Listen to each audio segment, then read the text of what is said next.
So let's start now. We are going to start the further discussion on the concept of basic calculus. तो बेटे basic calculus पढ़ने के लिए कुछ important topics का आपको नॉलेज होना चाहिए। उसमें से एक टॉपिक जो आपने अभी तक पढ़ा that is straight line and the slope of straight line, है ना। स्ट्रेट लाइन आप अभी और पढ़ेंगे, this is just the elementary form जो आप लोगों ने अभी तक पढ़ा है। आपने जाना क्या जाना था, एक शॉर्ट रिवीजन देखिए। ओके, कि any linear equation in two variable that is x plus by plus c equal to 0, इस फॉर्मेट में दो वेरिएबल है, ध्यान दीजिएगा। यहां पर x और y क्या है मेरा बेटा, x और y जो है दीज आर वेरिएबल्स। वेरिएबल का मतलब कि इनकी वैल्यू चेंज होती है ना, ये वेरी करते हैं। अलग अलग x के लिए अलग अलग y हो सकता है, अलग अलग y के लिए अलग अलग x हो सकता है, सेम भी हो सकता है। तो depending on the given condition जो है आपके यहाँ पर x और y क्या है, वेरिएबल्स है, they can take different values. Okay, और a b c क्या थे, a b and c were real constants, means they are real number and they will take some constant value। Okay, जैसे कोई भी equation of straight line आप देखते थे, जैसे कि 3x माइनस 4y है ना प्लस 0.8 इक्वल टू 0। अगर मैं ऐसे लिखता हूं तो 3x plus 4y plus 0.8 equal to 0। तो देखो x क्या है, x और y तो वेरिएबल है। And what is a is 3, what is b is -4 and what is c is 0.8। तो ये क्या रिप्रेजेंट कर रहा है, this equation is representing some straight lines. Now you can say like this, √3x minus πy plus π/√3 equal to 0। So even this is also straight line. Okay, देखो मैंने क्या बताया था कि a b और c क्या होते हैं मेरे बेटे, a b c होते हैं आपके रियल नंबर। और रियल नंबर क्या हो सकते हैं, रेशनल भी हो सकते हैं और इरेशनल भी हो सकते हैं। तो a b c जो है जनरली आप लोगों ने देखा होगा तो इंटीग्रल वैल्यू पे आपने क्वेश्चन सॉल्व किया है, लेकिन they can be irrational number also. So I think this point is clear to everyone that a, b and c are real number and real number can take rational as well as irrational values. So am I clear to everyone? ये बात समझ रहे हैं बेटा, हम लोगों ने already पढ़ रखा है स्ट्रेट लाइन के बारे में। बताओ, come on tell me. Sujal, are you there? Sir yes sir. ये बात समझ में आ गया? Yes sir. सर हाँ बोलो। सर जैसे वहाँ पे आप नीचे सेकंड इक्वेशन लिखे √3x माइनस πy, तो उसको सॉल्व कैसे करेंगे, जैसे पाई है वहाँ पे। वो अलग बात है। सॉल्व देखो, स्ट्रेट लाइन ये सॉल्व नहीं करना है। देखो दो वेरिएबल है ना, ये आपको कहाँ बोला गया है कि सॉल्व करना है। दो वेरिएबल को सॉल्व करने के लिए दो इक्वेशन चाहिए होता है। कितना चाहिए होता है, दो इक्वेशन। ये एक स्ट्रेट लाइन है बेटा। देखो मैं एक चीज समझाता हूँ, जब दो मान लो दो स्ट्रेट लाइन है, एक स्ट्रेट लाइन ये है और दूसरा स्ट्रेट लाइन ये है, तो इसका कुछ इक्वेशन और इसका कुछ इक्वेशन है। जब आप दो स्ट्रेट लाइन के इक्वेशन को सॉल्व करते हैं तो कौन सा पॉइंट आता है, पॉइंट ऑफ इंटरसेक्शन, है ना बेटा। लेकिन आप सिंगल लाइन जो होगा उसको सॉल्व थोड़ी करोगे। That is representing a curve in space, that is representing a line in space. समझा बेटा? ओके, यानी कि यहाँ पे x कैन टेक और क्या है ये, x can take infinite number of values, y can take infinite number of values, है ना। तो यहाँ x और y को सॉल्व नहीं करना है। आप लोग अगर सॉल्यूशन को सोच रहे हैं तो यहाँ सॉल्व नहीं करना है, ये ग्राफ को रिप्रेजेंट कर रहा है ना। जैसे मैं अगर ये लिखता हूँ x plus y equal to 1, तो x plus y equal to 1 जो होगा ये वाला लाइन होता है। देखो x को 0 रखो तो y क्या आएगा, 1 आएगा, y को 0 रखो तो x क्या आएगा, 1 आएगा, है ना। तो x और y दोनों पे इंटरसेप्ट 1 आ गए, तो यानी कि 1 और 1 का इंटरसेप्ट, तो ये दोनों पॉइंट जोड़ेंगे तो ये लाइन बनेगा। तो अब यहाँ पे आप पूछोगे x क्या है, y क्या है। x और y कुछ भी नहीं है, वो वेरिएबल है। वो आपको देखो x क्या होगा, यहाँ देखो इधर से जाएंगे तो -∞ से +∞ जा रहा है x, और y भी अगर नीचे से आओगे तो -∞ से +∞ जा रहा है। तो x y can take any value. Solve जब भी करते हैं तो दो इक्वेशन को करते हैं ना बेटा, एक सिंगल इक्वेशन सिंपली एक लाइन को रिप्रेजेंट कर रहा है। Is it clear? Solution gives a Yes, sir. Single point. Solution क्या करेगा? Solution gives a single point in the space, but lines are represented by the variable equation. तो ये difference है, समझा ना? चलो अच्छा क्वेश्चन है, that's nice. Such confusions are always there in the mind of a student. चलो तो समझ गया ये बात? Yes, sir. हाँ चलिए, तो अब देखो, तो मैं अभी रिवाइज करा रहा था कि स्ट्रेट लाइन क्या होता है। तो x plus b y plus c equal to 0 is a straight line. अब आप इसको y equal to mx plus c form में भी लिख सकते हैं, लिख सकते हैं ना? तो y को इधर रखेंगे, बाकी को उधर ले जाएंगे, तो क्या लिखते हैं? B Y equal to minus A X minus C, minus A X minus C. तो यहां से क्या हो जाता है? y हो जाता है minus a by b into x plus minus c by b. ये हो जाता है माइनस सी बाई बी। तो यहाँ पे ये क्या हो गया? स्लोप हो गया, और ये क्या हो गया? इंटरसेप्ट हो गया। तो y equal to mx plus C में कन्वर्ट कर सकते हैं, है ना? तो इस तरह से ये y इंटरसेप्ट हो गया और ये स्लोप हो गया। तो यहाँ पे a b c क्या है? a b and c are the coefficient of x y and constant term respectively. Okay, तो ये चीज है। तो चलिए, ये हमने जाना था, तो y equal to mx plus C जाना था। फिर हमने जाना कि x by a plus y by b। आप अगर कंफ्यूज नहीं होना चाहते इस ए बी से, तो ऐसे लिख दो, x by alpha plus y by beta equal to 1। This is the intercept form. तो यहाँ पर जैसे ये वाला क्या हो जाएगा? अल्फा हो जाएगा एक्स इंटरसेप्ट, और ये क्या हो जाएगा? बीटा हो जाएगा वाई इंटरसेप्ट, है ना? इसको भी आप y equal to mx plus C में कन्वर्ट कर सकते हैं। तो these are some of the concept that we have studied. यहाँ से स्लोप क्या आता है? अगर इस फॉर्म में है तो स्लोप आ जाता है आपका माइनस बीटा बाई अल्फा। याद आ रहा है? रिवाइज करिएगा, नोट को मिल जाएगा। तो minus beta by alpha, minus B by A या माइनस बीटा बाई अल्फा। ठीक है, यहां से कंफ्यूज मत होना कि यहाँ माइनस ए बाई बी है, यहाँ माइनस बी बाई ए है। तो बेटा दोनों अलग फॉर्मेट है। यहाँ पर ए बी सी अलग चीज है, यहाँ पर ए और बी अलग चीज है। यहाँ पर ए और बी क्या है? या अल्फा बीटा क्या है? X intercept, Y intercept. हाँ, एक्स और वाई इंटरसेप्ट है ना? हम सेम ही सिंबल यूज कर लिए थे, सिंबल बदल दो, सिंबल बदल दोगे तो अलग हो जाएगा, है ना बेटा? और यहाँ पर ए बी सी क्या है? They are the coefficient of x, coefficient of y and the constant term, है ना? तो ये चीज है, तो ये सब ध्यान रखना है। तो ये बात हमने पढ़ा, स्लोप का मतलब समझा। जनरल मीनिंग ऑफ स्लोप क्या था? कि अगर ये एक्स एक्सिस है, ये वाई एक्सिस है, so what is the general meaning of slope? तो वो ये था कि कोई लाइन अगर पॉजिटिव एक्स से पॉजिटिव डायरेक्शन, देखो यहाँ पे इंटरसेक्ट किया तो पॉजिटिव डायरेक्शन किधर हुआ?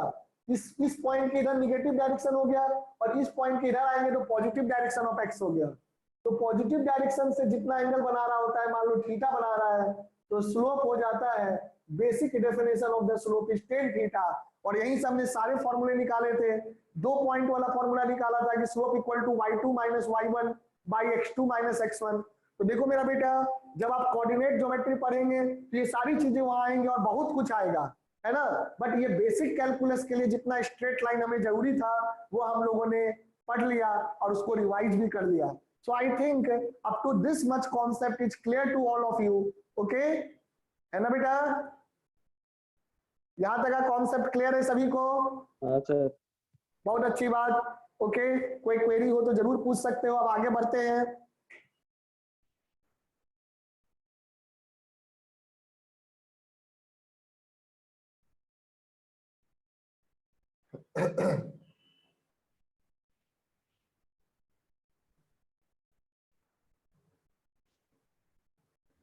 देखो मेरे बच्चों, कॉम्पिटिटिव एग्जामिनेशन में सक्सेस अचीव करने का एक ही मंत्र है ना?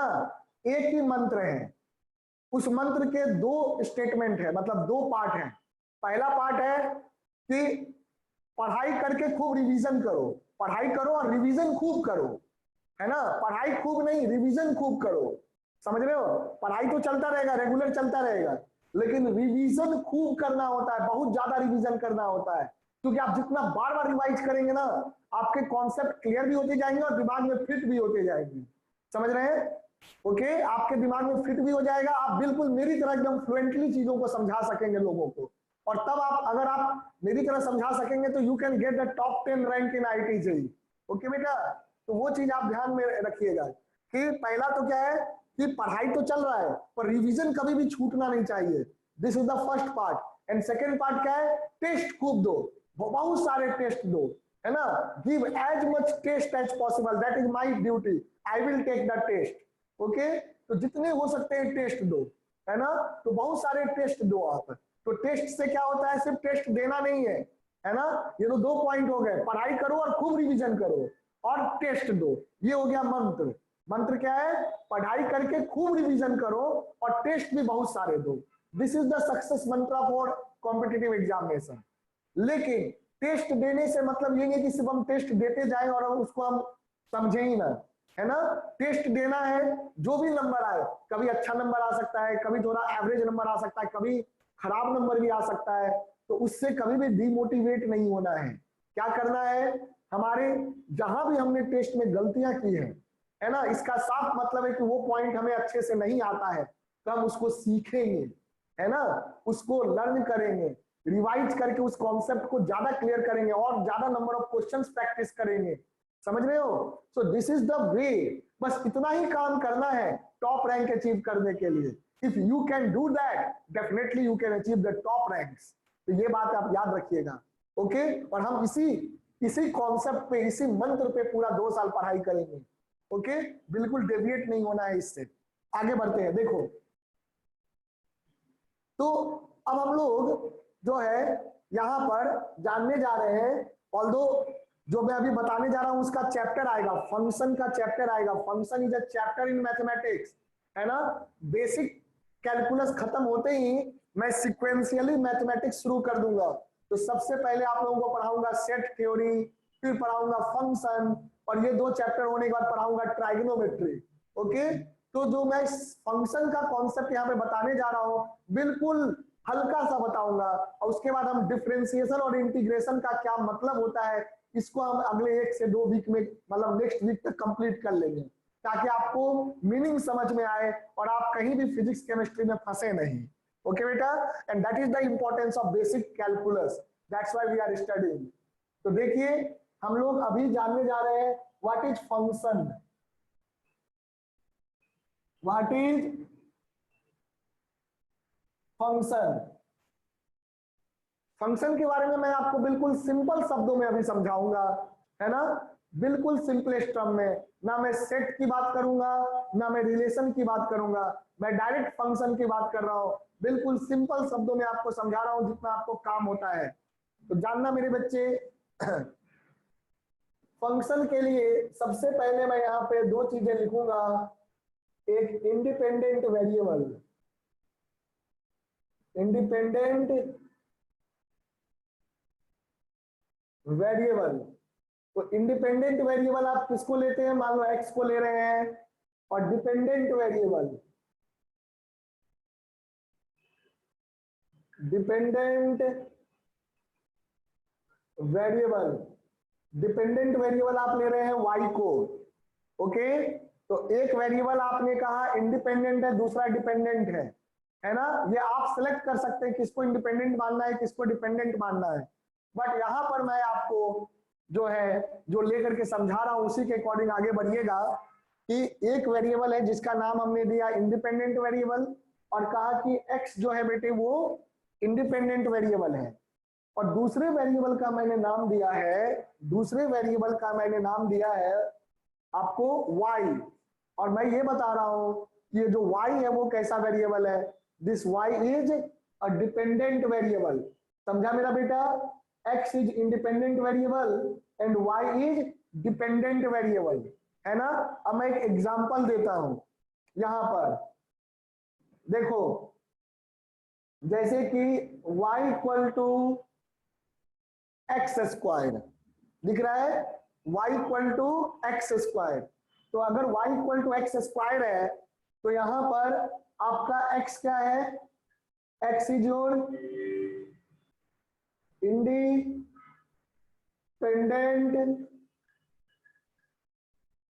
वेरिएबल, और y क्या है मेरा बेटा, दिस इज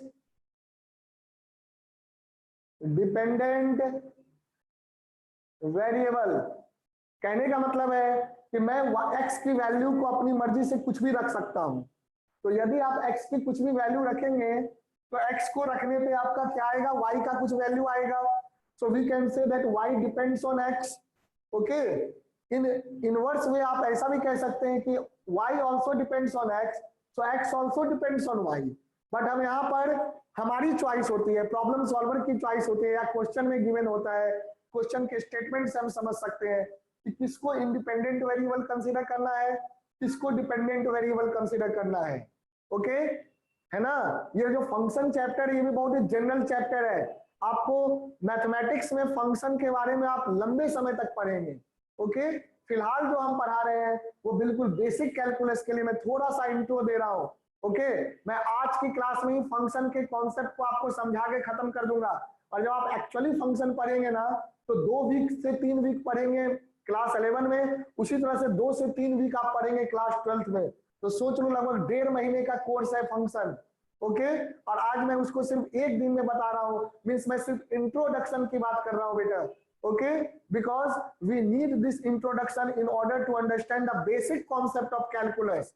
कैलकुलस भी मैं बता रहा हूं क्या है, बेसिक बता रहा हूं, यानी कि मैं अगले नेक्स्ट 1 to 2 वीक में, 1 से 2 वीक में जो है कैलकुलस के कॉन्सेप्ट को खत्म कर दूंगा। लेकिन क्लास 12th में जब आप कैलकुलस पढ़ेंगे then it is 60% of the syllabus, and मैं जो कैलकुलस है आपका ऑलमोस्ट 11th के एंड तक में ही खत्म कर दूंगा, है ना। 11th का सिलेबस मैथ्स का खत्म होने के बाद कैलकुलस को मैं 11th में ही खत्म करने की कोशिश करूंगा, थोड़ा फास्ट चलाऊंगा, है ना, ताकि आपको 12th में समय बच जाए और आप ज्यादा से ज्यादा कंपटीशन के लिए और प्रैक्टिस कर सकें। ठीक है बेटा, तो वो चीज जरूरी है।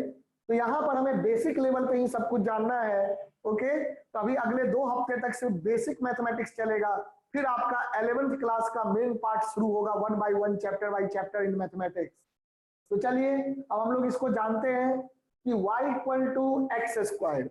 तो y equal to x square में ये जो है आपको कैसा है, y is a dependent variable because its value, क्योंकि इसकी जो वैल्यू है वो डिपेंड कर रही है किस पर मेरे बेटे, x पे डिपेंड कर रही है, and hence here x is the independent variable. इस बात को समझिए। ओके, तो आप x की जो भी वैल्यू रखेंगे, x की अलग अलग वैल्यू के लिए y अलग अलग आएगा। तो x also belongs to real number and y also belongs to real number। ये जो सिंबल है, इस सिंबल को क्या पढ़ते हैं, इसको पढ़ते हैं belongs to, belongs to, है ना। belongs to मतलब x जो है वो रियल नंबर को बिलोंग करता है, x की वैल्यू क्या होगी, रियल नंबर होगी, y में जो भी वैल्यू होगा वो रियल नंबर देगा। तो हम कह सकते हैं कि y is a function of x। यहां पर हम क्या कह सकते हैं, here we can say here at y depends on x, here we can say y is a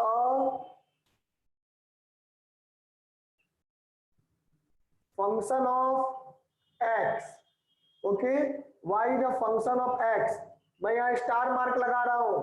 star mark क्यों लगा रहा हूं, क्योंकि यहाँ पर एक लिमिटेशन है और उसको हम लोग अभी जस्ट जानेंगे, समझा। पहले आप इसको लिख लीजिए। ओके, तो y is a function of x।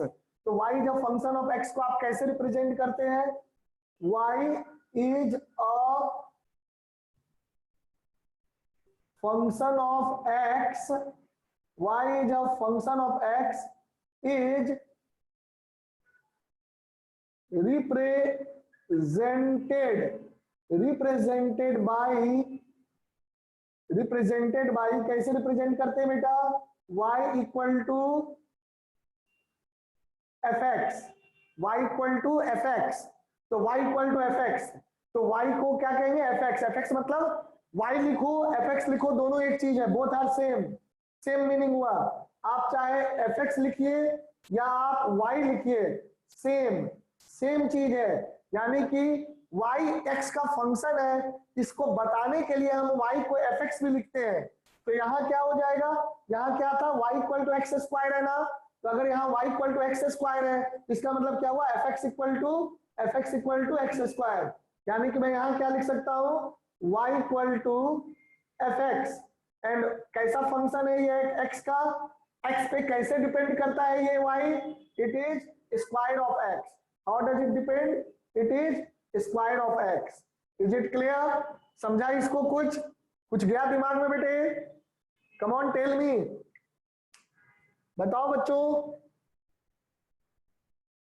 Is something went to your mind, Sonu, Sonu बेटा, सर थोड़ा थोड़ा। हाँ थोड़ा थोड़ा ही जाएगा, फंक्शन तो मेरा बड़े बड़े लोगों को नहीं समझ में आता है, आप तो बच्चे हैं अभी, है ना, थोड़ा थोड़ा ही जाएगा। मैं वही चाहता हूँ कि थोड़ा दिमाग में गया ना, जैसे जैसे आगे पढ़ोगे ना थोड़ा थोड़ा बढ़ता जाएगा। सर। हाँ पीयूष बोलो। सर मतलब हम लोग जो भी वेरिएबल लेंगे वो दूसरे पे डिपेंड करेगा तो वो उसका फंक्शन हो जाएगा। हाँ अभी रेस्ट्रिक्शन लगेगा, रेस्ट्रिक्शन लगने के लिए मैंने स्टार लगाया, अभी मैं डेफिनेशन, अच्छा। है ना, अब मैं हाँ अभी सर। डेफिनेशन नहीं दूंगा, डेफिनेशन सेट और रिलेशन के टर्म में आता है, तो सेट रिलेशन तो अभी आप पढ़े नहीं है, वो मेन चैप्टर्स में पढ़ेंगे, क्योंकि बेसिक कैलकुलस का हर जगह यूज होता है, समझेगा, फिजिक्स में, केमिस्ट्री में, मैथ्स में, हर जगह यूज होता है। तो जब तक हम बेसिक लेवल पे कैलकुलस के सिंपल कॉन्सेप्ट्स को नहीं सीख लेते ना, आप फिजिक्स मैथ्स केमिस्ट्री कुछ भी अच्छे से नहीं पढ़ सकते हैं, समझे। तो इसीलिए मैं इसको बेसिक कैलकुलस को अभी चला रहा हूं, बस अगले 2 हफ्ते में आपका बेसिक कैलकुलस खत्म हो जाएगा, समझा, थोड़ा थोड़ा सिखाऊंगा अभी आपको, है ना। तो आप जो कह रहे हैं कि y अगर एक्स स्क्वायर है या y x पे डिपेंड करता है तो y को हम x का फंक्शन कहेंगे, तो लगभग आप बातें सही कह रहे हैं, है ना। चलो इसको नोट करो, तो अभी अगली बार, अभी जो मैं थोड़ी देर और समझाऊंगा 10 मिनट में और क्लियर होगा, इसको नोट कर लो जल्दी से, चलिए नोट करिए बेटे।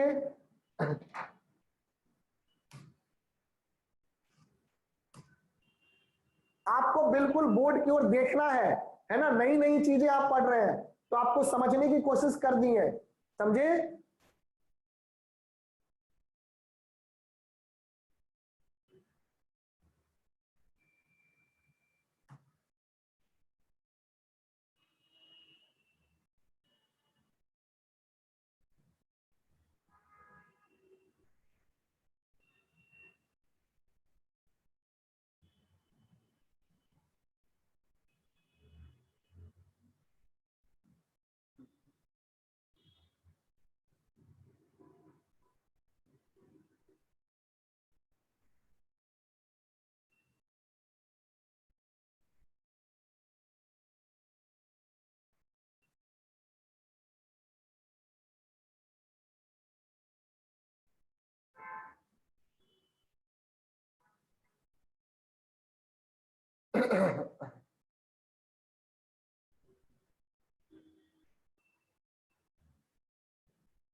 नोट हो गया बेटा, कर रहे सर।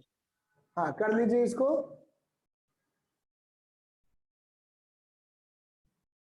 अभी बहुत सारे एग्जाम्पल देखेंगे फंक्शन का, है ना, करो इसको।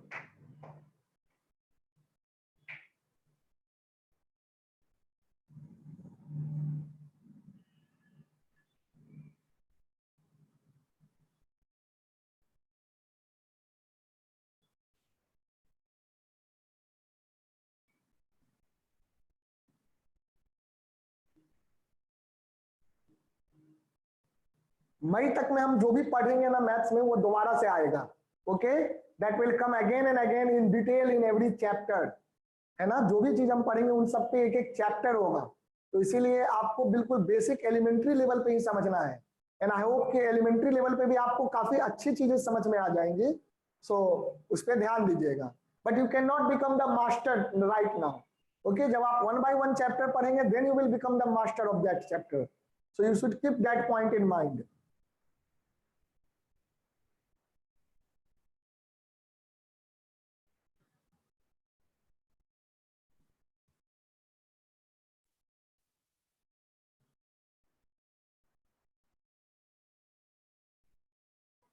सर। हाँ बोलो बेटा। सर एफ एक्स का मतलब फंक्शन ऑफ एक्स होता है। हाँ बेटा, हाँ एफ सर एक्स का मतलब हुआ function of x, F x किसका नाम है, वाई का ही नाम है, तो एफ एक्स लिखने का मतलब है फंक्शन ऑफ एक्स, इसको क्या पढ़ते हैं, function of x. Who is a function of x, y is a function of x. Okay, समझा बेटा? Yes sir. Okay, very good.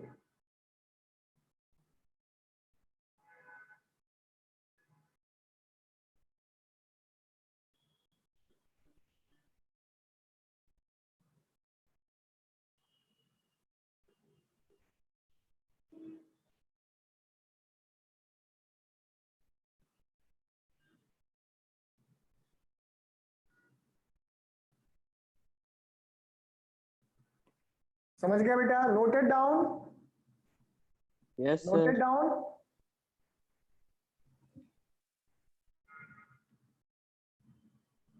यहां देखिए क्या लिखा है मैंने, y is a function of x is represented by y equal to F x, है ना? हर फंक्शन को ऐसे लिख सकते हैं, एफ एक्स लिख सकते हो, एफ की जगह कुछ और भी यूज कर सकते हो, जी एक्स, एच एक्स, है ना? इस तरह से यूज कर सकते हो। मान लो अगर सारे फंक्शन को आप एफ से नहीं लिख सकते, या एफ से लिखना चाहते हैं, F one x, F two x, F three x, बहुत सारे तरीके होते हैं नोटेशन लिखने के, है ना? तो इस तरह से आप कर सकते हैं।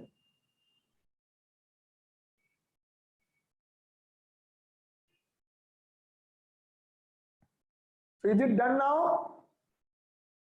Yes sir. Okay, very good. So let's know ahead now. अब इससे थोड़ा आगे बढ़ते हैं।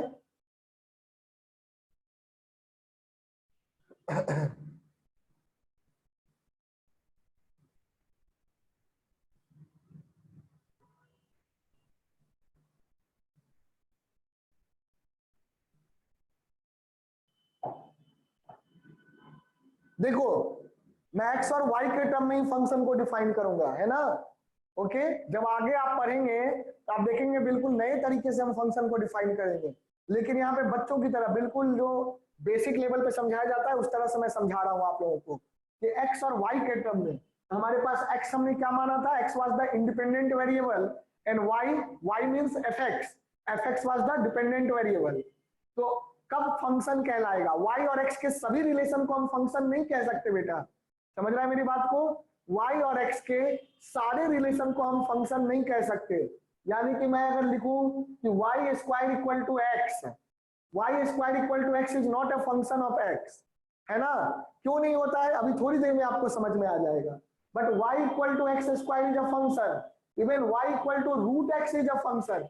बट अगर आप y square equal to x लिखते हैं, इसका मतलब हुआ y equal to plus minus root x, है ना? रूट एक्स नहीं हुआ, क्या हुआ? Plus minus root x. लेकिन ये फंक्शन नहीं कहलाएगा। क्यों नहीं कहलाएगा, अभी थोड़ी देर में आपको समझ में आने वाला है, ध्यान दीजिए। उसके लिए पहले आपको यह जानना पड़ेगा कि y और x के किस तरह के रिलेशन को हम फंक्शन कह सकते हैं। y और x में अगर रिलेशन स्टेब्लिश किया है हमने, तो y और x के बीच के किस तरह के रिलेशन को हम फंक्शन मान सकते हैं बेटे, ये हमें जानना पड़ेगा। तो जानिए, हम लोग यहां पर बता रहे हैं, देखिए क्या होता है, if y is related to x, if y is related to x such that if y is related to x such that if y is related to x such that for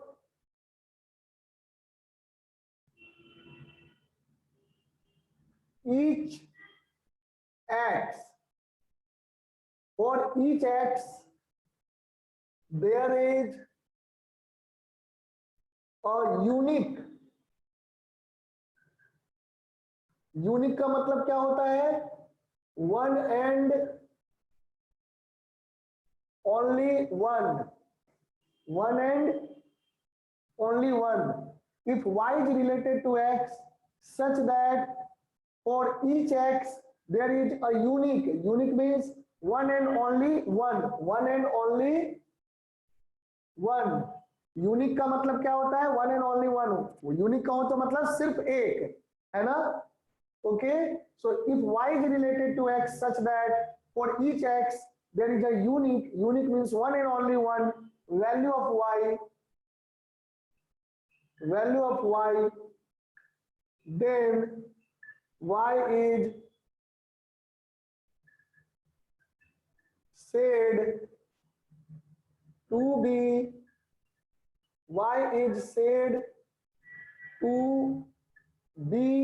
a function of x, to be a function of x, and is mathematically represented by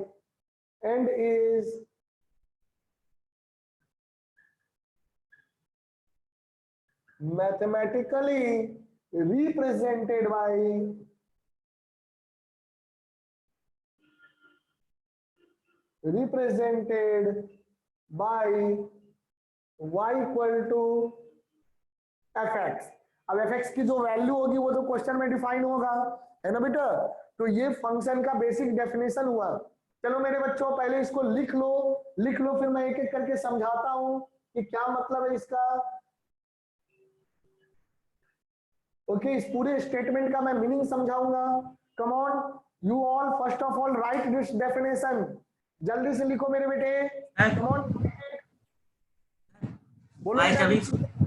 y तभी function होगा ना f का जो y dependent होगा और x independent. हाँ, y को dependent मानेंगे और x को इंडिपेंडेंट मानेंगे, बिल्कुल सही बात है ना। तभी होगा। हाँ बेटा, हाँ, डिपेंडेंट और इंडिपेंडेंट मानेंगे और साथ में ये कंडीशन सेटिस्फाई करेगा, है ना। यहाँ आप लिख लीजिए, हियर y x का फंक्शन है ना, here y is a function of x, तो here y is called dependent variable, y is called dependent variable. And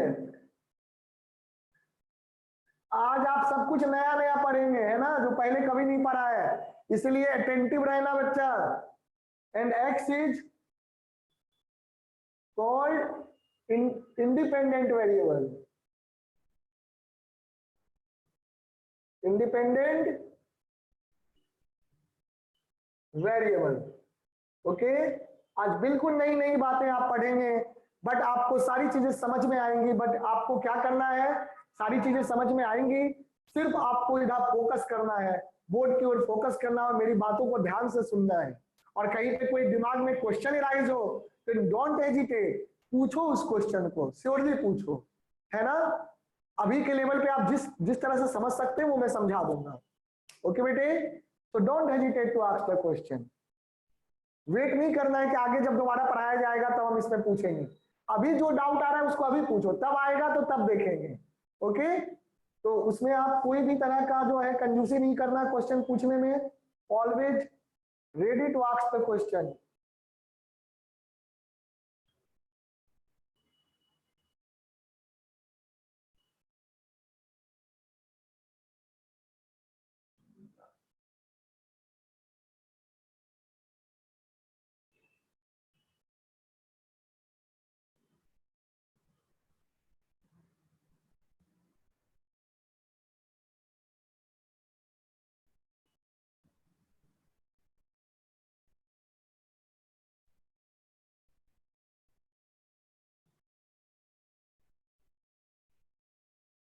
हाँ बोलो बेटा, do you want to ask something देव?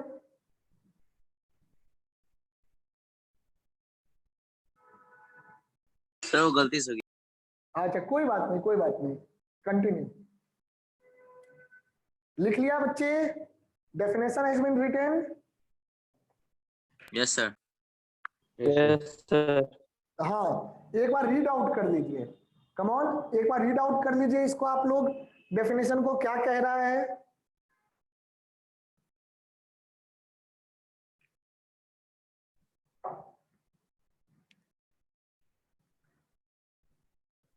चलिए देखते हैं, अब ध्यान देना बेटा। y को x से रिलेट कर रहे हैं तो रिलेशन हो गया एक तरह का। रिलेशन क्या होता है वो बाद में पढ़ोगे, है ना, अभी हमें उसकी जरूरत नहीं है।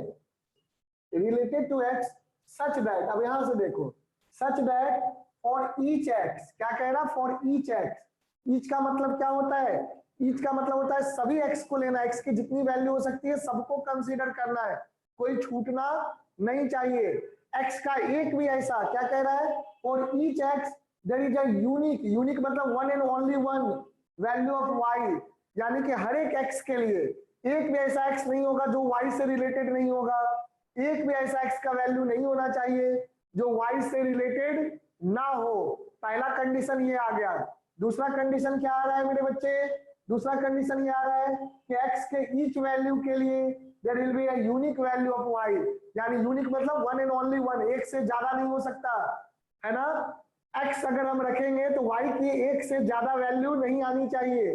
Is it clear, are you getting what I am saying? If you keep x, then if you keep x anything, then y should not have more than one value, y should have one and only one value।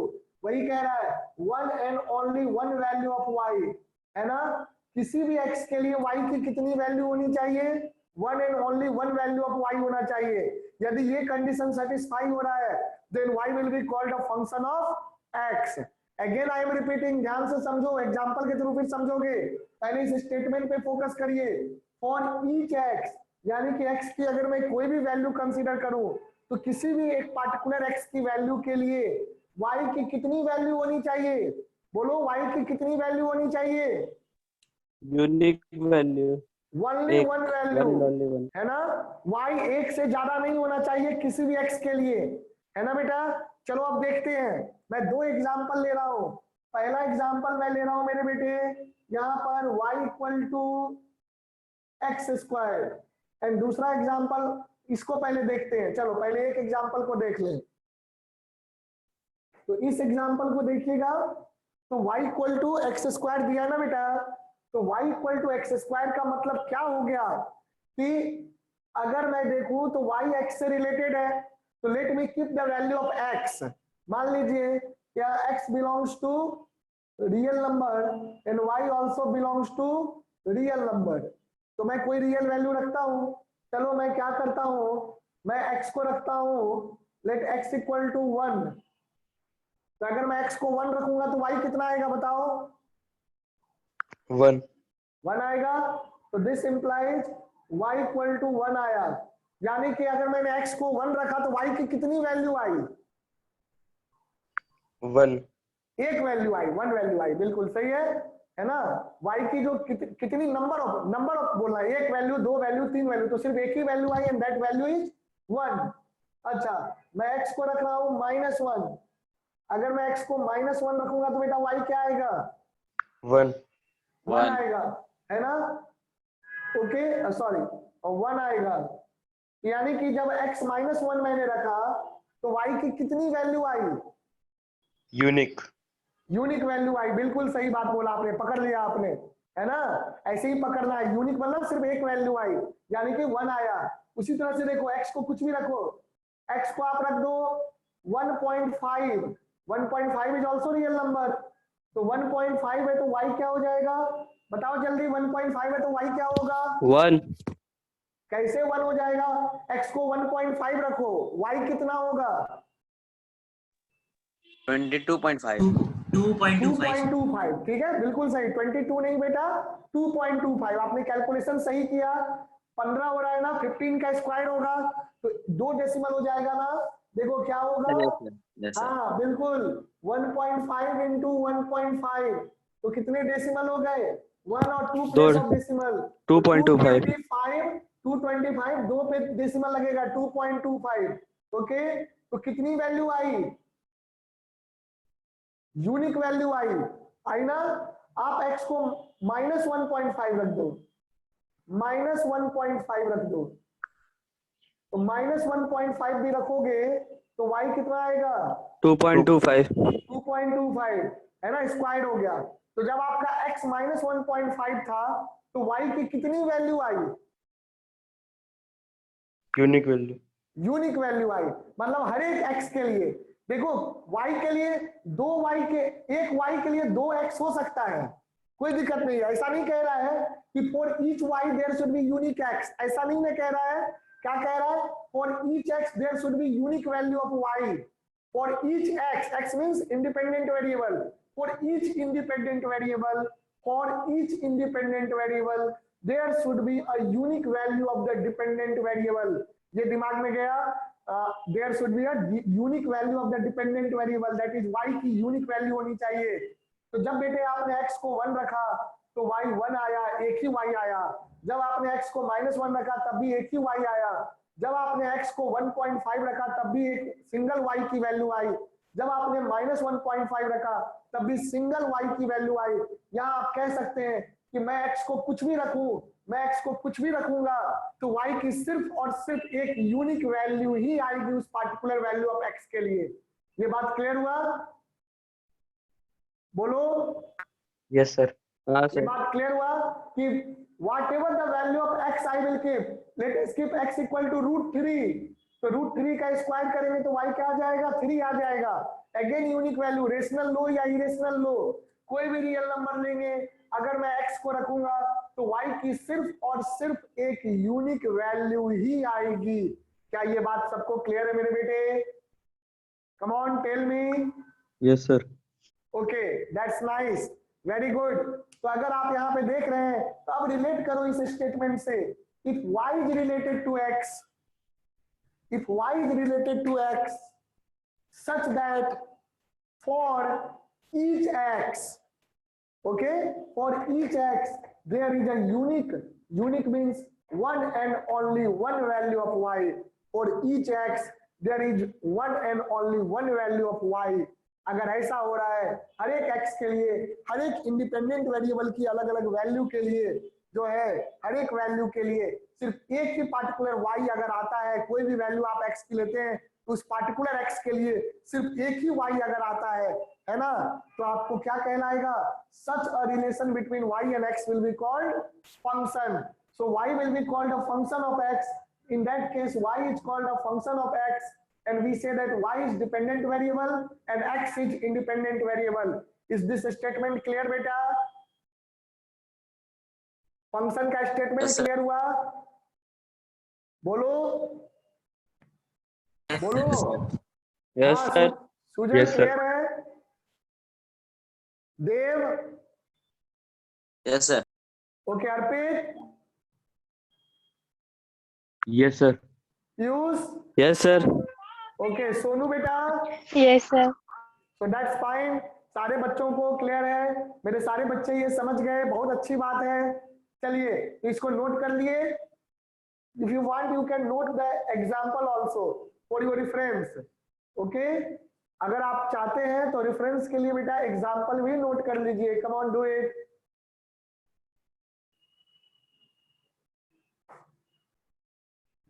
अभी तक मैंने जो पढ़ाया एक बार revise कर लेना 2 minute, ठीक है? Do a 2-minute revision of whatever I have taught. I will take some more example to explain the concept of function. Okay, bete? Come on, do it.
हो गया बेटा?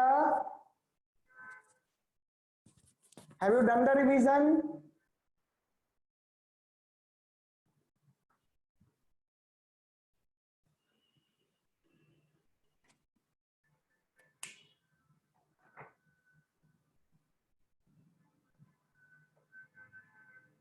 So I am going to move ahead now. अब आगे बढ़ते हैं और कुछ और एग्जांपल के थ्रू फंक्शन के कॉन्सेप्ट को समझते हैं।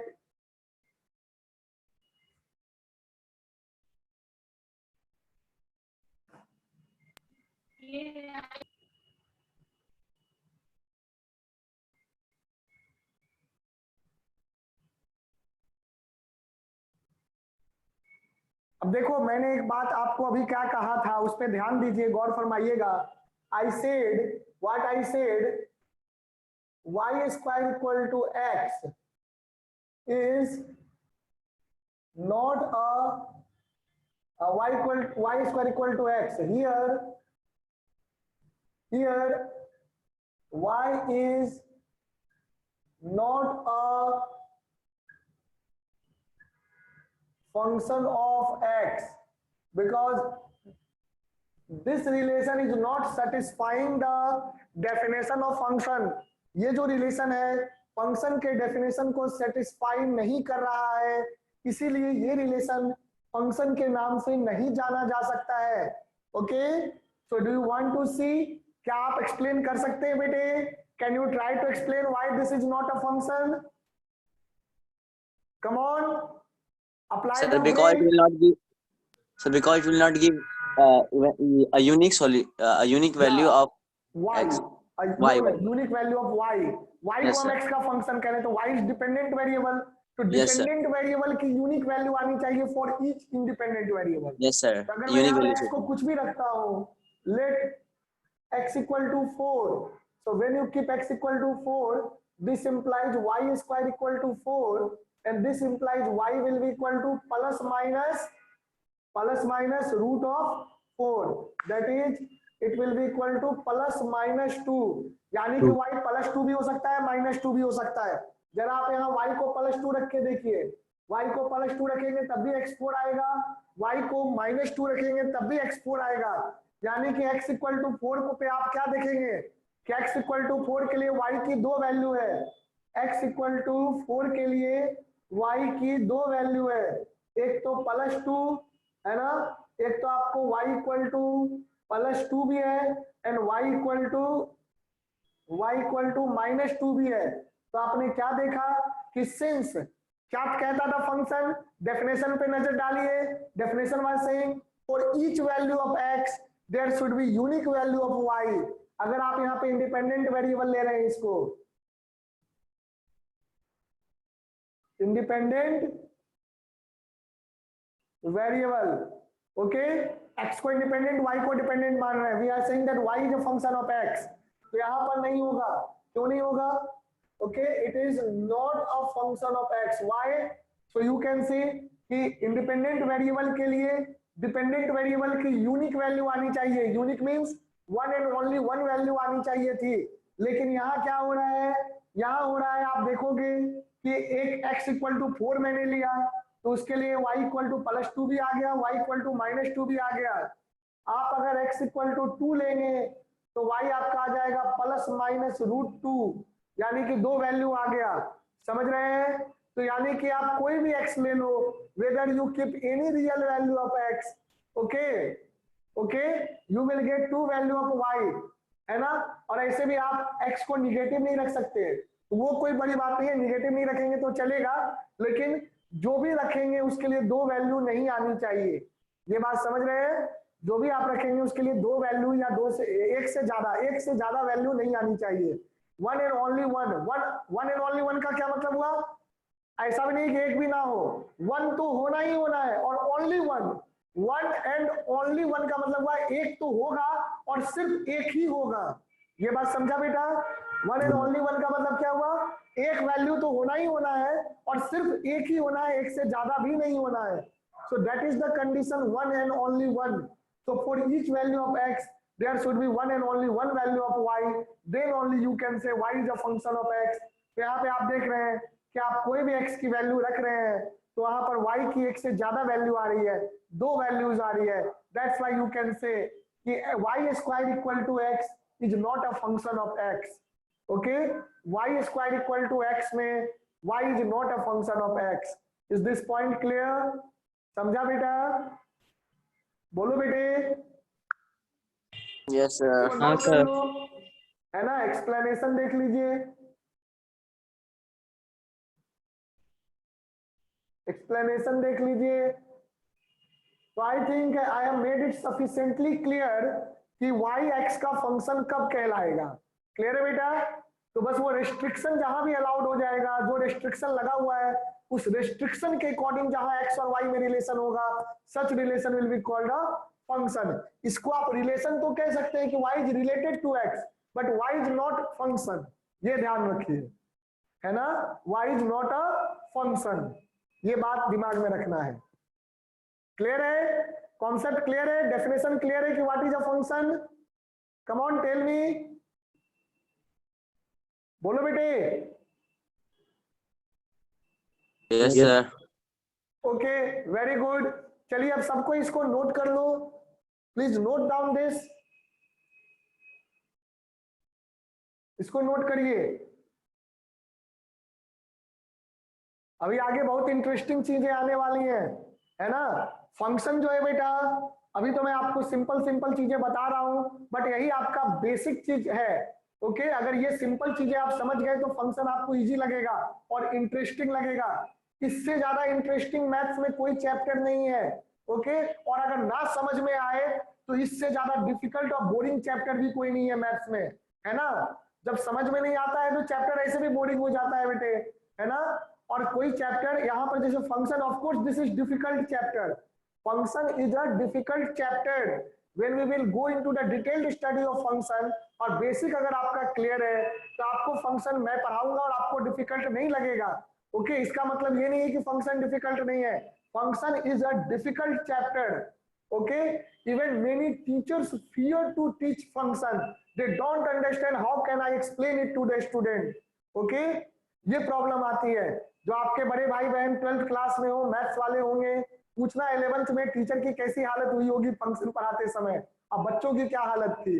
Okay, so such situation I will not let to come with you people.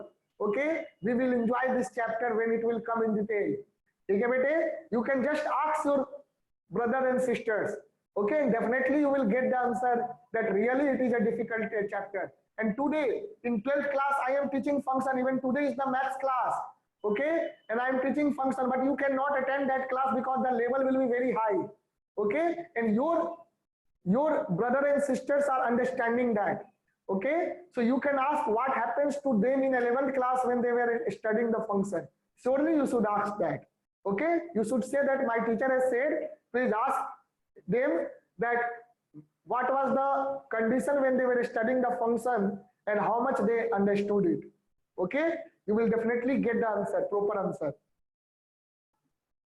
चलिए, okay, relation function is a difficult topic, but we will make it easy and very interesting. It's interesting, definitely it is interesting, but you need to understand it, then only it will become interesting. चलो देखो, हो गया यहां तक? हो गया बेटे? Yes, sir. चलो, बहुत अच्छी बात. तो मैंने आपको अभी तक देखो डिपेंडेंट वेरिएबल और इंडिपेंडेंट वेरिएबल क्या है ये मैंने बताया. डिपेंडेंट वेरिएबल जो है, इंडिपेंडेंट वेरिएबल के अलग अलग वैल्यू के लिए उसकी वैल्यू डिपेंड करेगी डिपेंडेंट वेरिएबल की. फिर मैंने बताया क्या फंक्शन डिफाइन करते हैं इंडिपेंडेंट वेरिएबल के थ्रू डिपेंडेंट वेरिएबल का फंक्शन डिफाइन करते हैं. You say that dependent variable is a function of independent variable. What you say? Dependent variable is a function of independent variable.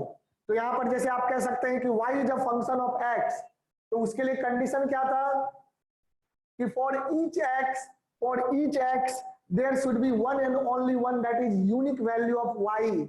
Okay, if there is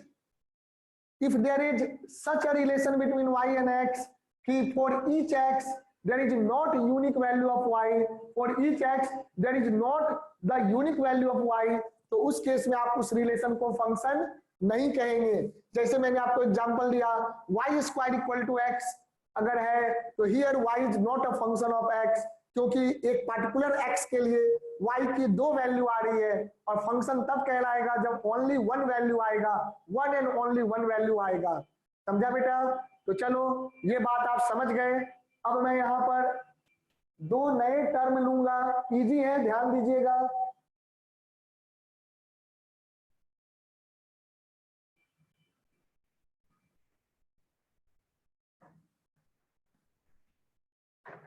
Let us know domain and range of function.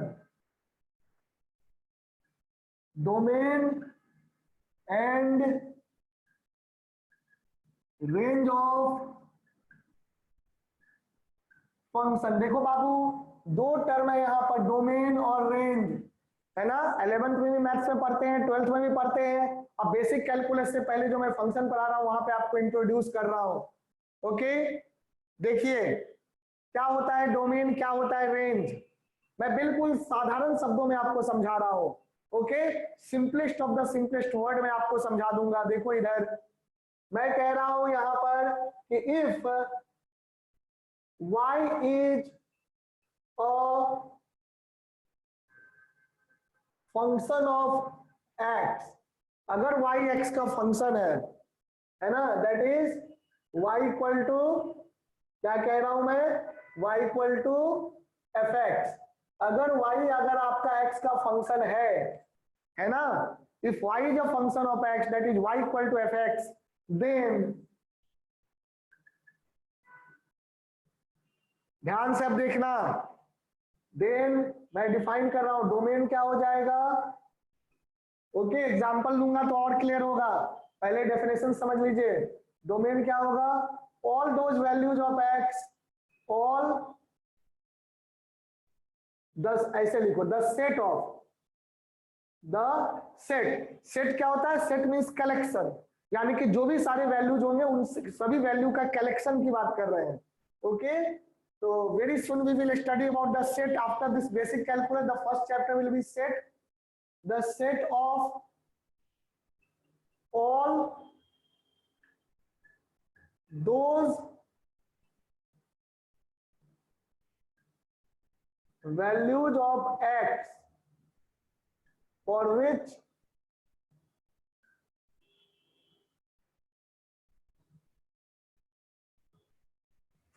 function is defined। function का मतलब y, for which y is, y का मतलब क्या होगा, y या f(x) एक ही चीज है, defined।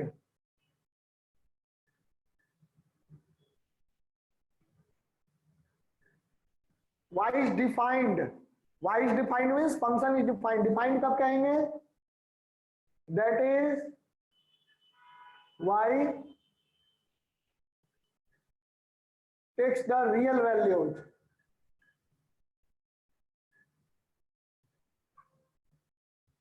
okay, the set of all those values of x for which y is defined,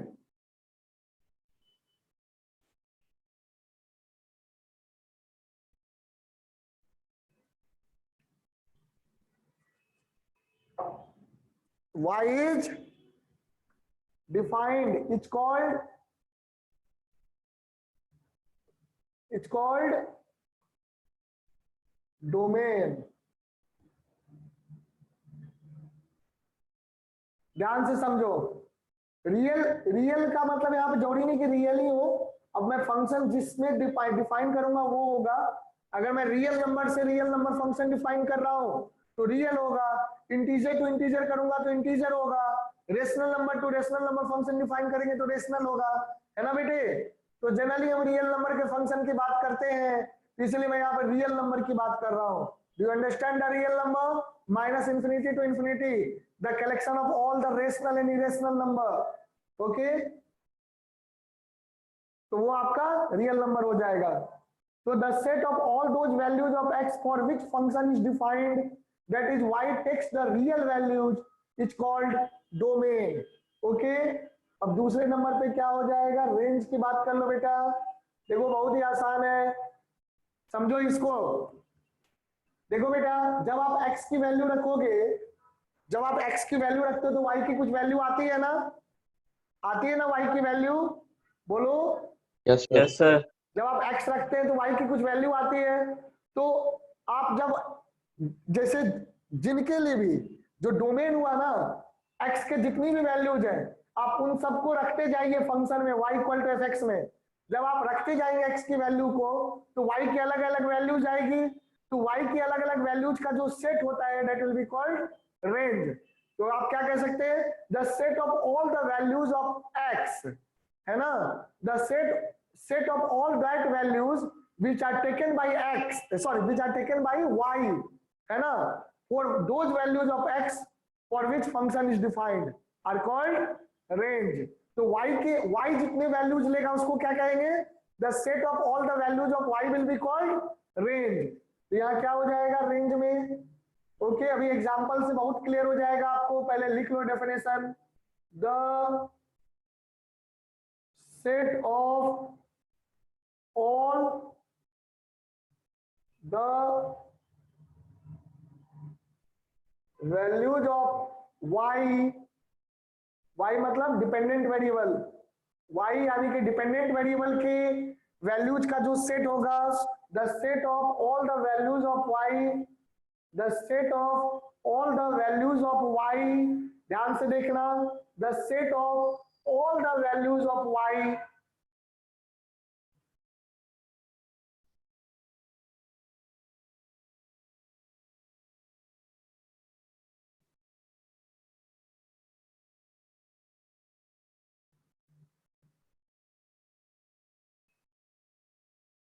corresponding to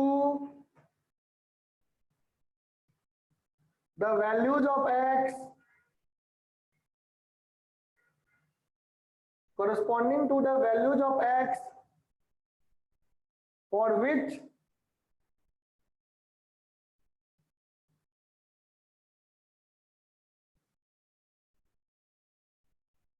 function is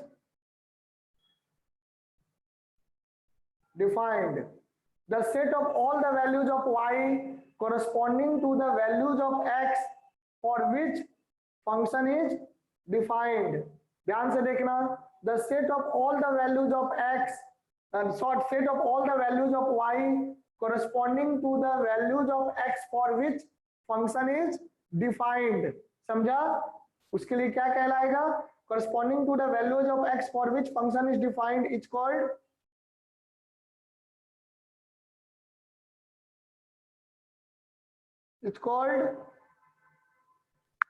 range, है ना। यानी कि y जो भी वैल्यू लेगा, y जो भी वैल्यूज लेगा उन सब का सेट, उन सब का कलेक्शन क्या कहलाएगा, रेंज कहलाएगा। ओके चलिए अब एक एग्जांपल देखते हैं बेटा, let us make this point clear via an example.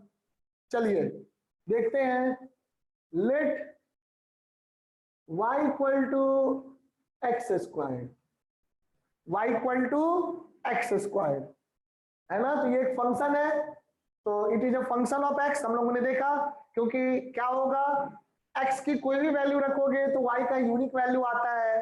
तो आप जरा देखो, आप x को देखो, अगर मैं कहूं कि यहाँ पर here x and y belongs to real number, अगर x और y रियल नंबर हो सकते हैं तो x कहां से कहां लाई कर सकता है, देखना ध्यान से देखना, x कहां से कहां लाई कर सकता है, x जो है वो माइनस इन्फिनिटी से प्लस इन्फिनिटी के बीच में लाई कर सकता है, माइनस इन्फिनिटी से प्लस इन्फिनिटी के बीच में x लाई कर सकता है। ध्यान देना मेरे बेटे, माइनस इन्फिनिटी से प्लस इन्फिनिटी के बीच में x लाई कर सकता है।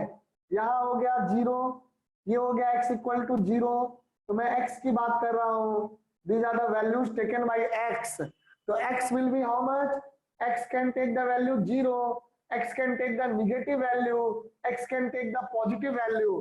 तो मैंने क्या बताया था कि x जो हो जाएगा, x आपका यहाँ पर क्या होगा, x विल बिलोंग टू, है ना, x will belong to minus infinity to plus infinity. Okay मैंने ओपन क्लोज इंटरवल पहले बताया था, जो बच्चे नहीं जानते उनको मैं रिवाइज करा रहा हूं। देखो सुनो, इस वाले ब्रैकेट का मतलब होता है, बड़े वाले ब्रैकेट का मतलब जो होता है ना, ओके, इसका मतलब होता है, बिग ब्रैकेट का जो मतलब होता है ये होता है इंक्लूड, इंक्लूड करना है, इंक्लूडेड दैट इज, और क्लोज्ड। क्लोज्ड या इंक्लूडेड बोलने का क्या मतलब है कि वैल्यू को लेना है, और ये वाला हो या ये वाला हो। और इस वाले का मतलब क्या होता है, इस वाले का मतलब होता है ओपन इंटरवल। ओपन, ओपन होता है, ओपन मतलब नॉट इंक्लूडेड, नॉट इंक्लूडेड मतलब नहीं लेना है। तो x क्या है, माइनस इंफिनिटी से इंफिनिटी ओपन इंटरवल है, मतलब माइनस इंफिनिटी और इंफिनिटी को नहीं लेना है, क्योंकि इंफिनिटी डिफाइंड नहीं होता है, अनडिफाइंड होता है, समझे। इंफिनिटी को हम क्या कहते हैं, infinity and minus infinity are undefined, तो उसको हम इंक्लूड नहीं करते बेटे, okay. Infinity and minus infinity are basically, these are undefined, so they are not included, is this clear। तो यहाँ पर x कौन सी वैल्यू लेगा, x लेगा माइनस इंफिनिटी से इंफिनिटी ले सकता है। तो जरा सोचो, x को जब 0 रखोगे तो y 0 आएगा, x को -1 रखोगे तो भी y 1 आएगा, x को -0.1 रखोगे तो x आएगा 0.0, y आएगा 0.01, यानी कि मैं x को निगेटिव भी रखूंगा तो भी y पॉजिटिव आएगा, है ना। x को निगेटिव भी रखने पे y पॉजिटिव आएगा, और x को 0 रखने पे y 0 आएगा। तो मेरा बेटा y कौन सी वैल्यू ले सकता है, y जो है 0 तो ले ही सकता है, क्योंकि जब आप x को 0 रखेंगे तो देखो y 0 आएगा, और 0 के बाद कौन सी वैल्यू लेगा, 0 से लेकर के इंफिनिटी तक की सारी वैल्यू ले सकता है y, है ना। निगेटिव वैल्यू नहीं लेगा y, निगेटिव वैल्यू नहीं लेगा y। दिख रहा है, दिख रहा है सभी को, कम ऑन टेल मी, बोलो बेटा, दिख रहा है ना। तो बताओ यहाँ पे डोमेन क्या हो जाएगा, the set of all those values of x, the set of all those values of x for which y is defined, है ना। तो मैं x को माइनस इंफिनिटी से लेकर इंफिनिटी तक कुछ भी रखूं उसका स्क्वायर ले सकते हैं, तो आपका डोमेन क्या हो जाएगा, डोमेन यही हो जाएगा जो x ले सकता है माइनस इंफिनिटी से इंफिनिटी, सब के लिए y equal to x square defined है। और रेंज क्या हो जाएगा, come on tell me what will be the range, 0 to infinity, very good, 0 to infinity, infinity उसमें 0 इंक्लूड हो, उसमें 0 इंक्लूड हो, ऑब्वियसली 0 इंक्लूड होगा, इंफिनिटी तो कभी भी इंक्लूड नहीं होता है ना। 0 इंक्लूड होना या नहीं होना वो तो क्वेश्चन पे डिपेंड करता है, तो यहाँ इंक्लूड होगा, पर इंफिनिटी किसी भी जगह इंक्लूड नहीं होता है, इंफिनिटी को नहीं इंक्लूड करते। तो बेटा x को 0 रखने पे y 0 आएगा, यानी कि y की वैल्यू 0 हो सकती है, तो 0 इंक्लूड होगा but infinity will be not included, okay बेटा। तो पहले नोट कर लो, तो फिर मैं कर देता हूं यहां तक, पहले इसको नोट करके ये नोट कर लो, है ना, इसको नोट कर लो, है ना। लास्ट में ये भी बना लेना, ये भी बना लेना, y का भी बना लेना नंबर लाइन, y का भी नंबर लाइन, हाँ बोलो। Sir infinity to minus infinity में वो इरेशनल नंबर कैसे आएंगे, आ जाएंगे ना बेटा, रूट थ्री भी तो इंफिनिटी माइनस इंफिनिटी के बीच में होता है ना, कैसे कैसे होता है चलो अभी देखेंगे, पहले इसको कर लो, मेरे पास जगह नहीं है बताने के लिए, है ना। पहले इस क्वेश्चन को डिस्कस करके बिल्कुल बता दूंगा आपका क्वेश्चन। चलिए पहले नोट कर लो, यहाँ मैं लिख नहीं सकता ना, so I can not explain, please complete your note first of all, आपके क्वेश्चन को फिर मैं डिस्कस करता हूँ, है ना। वैसे मैं ये चीज अभी डिटेल में डिस्कस करूंगा, पहले मैंने नोट पे लिख करके पढ़ाया था नोट पैड पे, बट मैं उन सभी कॉन्सेप्ट को अभी डिस्कस करूंगा यहाँ फंक्शन में डिटेल में, है ना। तो that I will be discussing here, so don't worry, open closed interval सब फिर से मैं थोड़ा जल्दी जल्दी लेकिन डिस्कस करूंगा। करो इसको नोट कर लीजिए।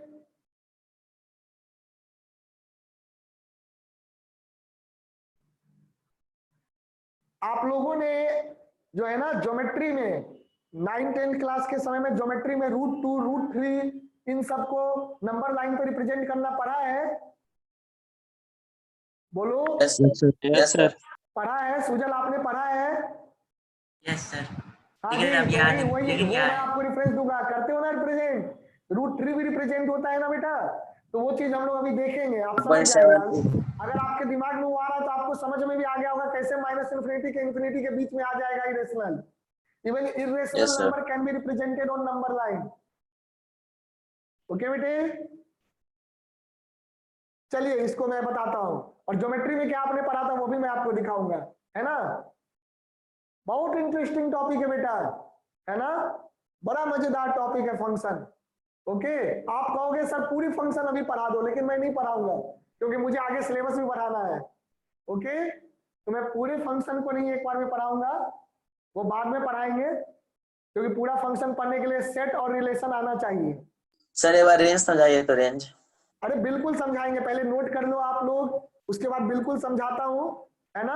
अभी मेरे पास लिखने के लिए बिल्कुल जगह नहीं बचा है, पहले आप नोट करो, देखो फिर मैं फिर से समझाऊंगा रेंज और डोमेन। डेफिनेशन लिख लो, फिर मैं रब करूंगा।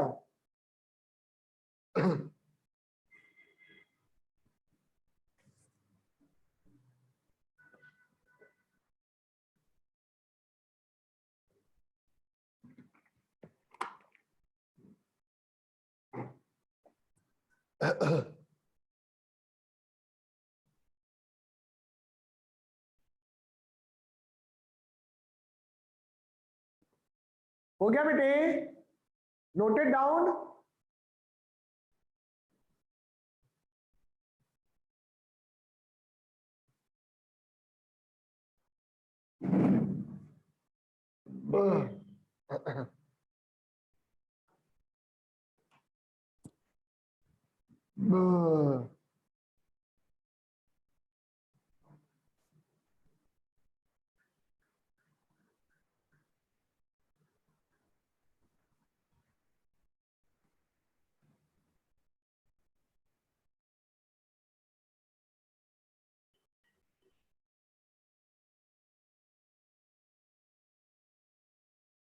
हो गया मेरा बेटा, कंप्लीटली नोट कर लिया।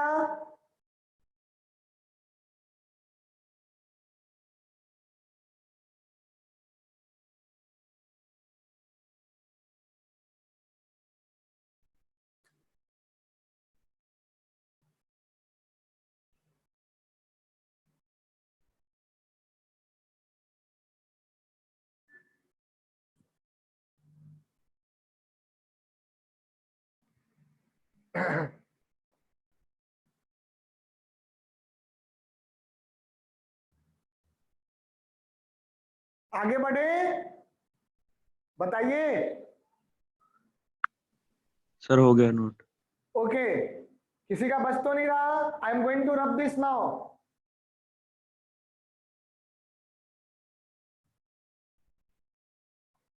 देखो अभी आप लोगों ने 2 क्वेश्चन पूछा है, पहले इसको मैं कवर कर दूं, उसके बाद दोनों क्वेश्चन को देखते हैं। पहला क्वेश्चन तो इसी में कवर हो जाएगा कि डोमेन है और रेंज क्या होगा। तो आइए डोमेन रेंज वाला कॉन्सेप्ट अभी कर रहे हैं, उसको पहले कंप्लीट करते हैं। Let us do this. देखना बेटे, यहां हमने क्या देखा, ध्यान दीजिएगा कि आपको मैंने बताया कि x जो है वो माइनस इन्फिनिटी से, है ना, इसको दोबारा आपको लिखने की जरूरत नहीं है, माइनस इन्फिनिटी से प्लस इन्फिनिटी लाई कर रहा है x, ये हो गया 0। तो आप कोई भी वैल्यू दे दो, माइनस इन्फिनिटी से प्लस इन्फिनिटी के बीच का कोई भी वैल्यू दे दो, x will take that value. Okay, तो यहां जो है x आपको माइनस इन्फिनिटी से लेकर के इन्फिनिटी तक कुछ भी हो सकता है। So x belongs to minus infinity to infinity, and therefore what will be your domain? Y equal to x square. Your function is y equal to x square. I am talking about this function, है ना। So you can write this as y को क्या कह सकते हैं, y को fx भी बोल सकते हैं। तो fx equal to x square, fx equal to x square। तो बेटा यहाँ आप देखोगे डोमेन क्या हो जाएगा मेरा बेटा, डोमेन क्या हो जाएगा, domain you will see that domain will be all the values of x, all the values which are taken by x, minus infinity से इंफिनिटी ले सकते हैं x को, फॉर विच, ये कंडीशन ध्यान रखना, for which function is defined infinity से infinity कुछ भी रख दो आप x को, y की एक डिफाइंड वैल्यू आएगी, अनडिफाइंड नहीं होगा y, है ना। तो यहाँ पर आपका डोमेन जो है वो माइनस इंफिनिटी से इंफिनिटी हो जाएगा, मतलब आप क्या कह सकते हैं, this will be equal to r, r denotes the, हाँ बोलो। y की डिफाइंड आएगी, इसका मतलब क्या हुआ वैल्यू? क्या y की डिफाइंड वैल्यू आएगी, उसका मतलब डिफाइंड क्या का हुआ? मतलब देखो, अनडिफाइंड किसको कहते हैं, इंफिनिटी को, y इंफिनिटी नहीं आना चाहिए, समझा ना। और कुछ भी आ सकता है। हाँ मतलब रियल वैल्यू आ सकता है ना, इमेजिनरी भी नहीं आना चाहिए, समझे। जैसे अगला एग्जांपल लेंगे तो समझ में आएगा, इमेजिनरी भी नहीं आना चाहिए, है ना। जैसे अगर ये आ जाए रूट अंडर -1, तो root under -1 is not real number, पता है ना, निगेटिव का रूट नहीं ले सकते, क्लियर है। Yes, sir. निगेटिव का रूट जो है मैंने नंबर सिस्टम में बताया था, आगे आपका कॉम्प्लेक्स नंबर नाम से चैप्टर आएगा, वहां भी पढ़ोगे कि दिस इज इमेजिनरी नंबर, तो रियल नंबर नहीं है, ओके, ये इमेजिनरी नंबर है, तो ये नहीं हो सकता, यानी कि रूट के अंदर निगेटिव नहीं आना चाहिए, है ना। तो ये सारी चीजें क्या हो जाएंगी, फंक्शन उसके लिए डिफाइन नहीं होगा, समझा बेटा। तो इन्फिनिटी नहीं आना चाहिए, रूट के अंदर निगेटिव नहीं आना चाहिए, अगर इस तरह की चीजें आ रही है ना, तो क्या होगा, कौन सा root, square root, fourth root, यानी कि इवन रूट के अंदर निगेटिव नहीं आना चाहिए, क्यूब रूट में तो आ ही सकता है ना, तो इवन रूट के अंदर निगेटिव नहीं आना चाहिए, तो ऐसी केस में आपका फंक्शन अनडिफाइंड हो जाता है, तो यही मतलब हुआ, समझा ना बेटा। सुजल क्लियर है। Yes sir. तो ये बहुत अच्छे अच्छे क्वेश्चंस है, सच questions all students should ask. हाँ बोलो बेटा। सर क्यूब रूट में नेगेटिव आ सकता है? हाँ जी आ सकता है, -8 का क्यूब रूट, -8 का क्यूब रूट क्या होता है, -2 होता है, जरा सोचो, -2 इंटू -2 इंटू -2 क्या होगा, -8, यानी कि -2 का क्यूब क्या हो गया, -8, -2 का क्यूब -8 हो जाता है, तो -8 का क्यूब रूट क्या हो जाएगा, -2 आ सकता है ना। Yes sir. हाँ जी ठीक है। तो अगर रूट में थर्ड रूट हो, फिफ्थ रूट हो, सेवंथ रूट हो, यानी कि ऑड रूट हो, तो ऑड रूट में निगेटिव आ सकता है, इवन रूट में निगेटिव नहीं आ सकता है, समझ रहे हैं। चलो देखो, है ना, तो डोमेन समझ में आ गया कि डोमेन हो गया माइनस इंफिनिटी से इंफिनिटी, इंफिनिटी नॉट इंक्लूडेड होता है इसलिए ओपन वाला ब्रैकेट, है ना। अब देखो रेंज की बात कर रहे हैं, तो आप यहां पर x को कुछ भी रखो, x को निगेटिव भी रखोगे तो y क्या आएगा, पॉजिटिव आएगा, बोलो। x को निगेटिव भी रखेंगे तो y पॉजिटिव आएगा, है ना। Yes, sir.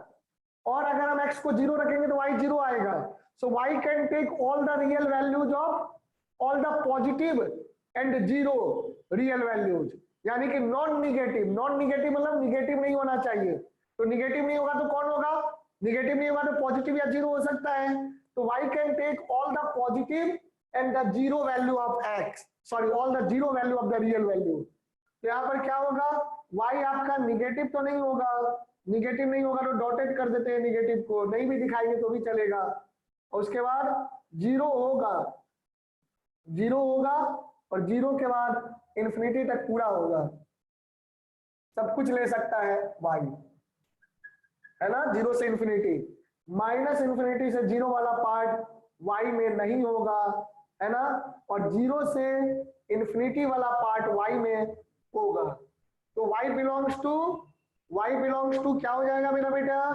y belongs to 0 to infinity. 0 included, इसलिए big bracket 0 to and infinity as usual is never included, so 0 to infinity all the values are possible for y, यानी कि therefore range क्या हो गया मेरा बेटा, देखना रेंज देखना बच्चे, range is equal to what you can say, या an element of range belongs to 0 to infinity, ठीक है बेटा, so range belongs to 0 to infinity, clear. तो यहाँ रेंज समझ में आ गया, डोमेन समझ में आ गया इस डेफिनेशन से, इस एग्जांपल से, सो Yes, please sir. Note down this example, note down this example, अच्छे से नोट कर लो पूरा।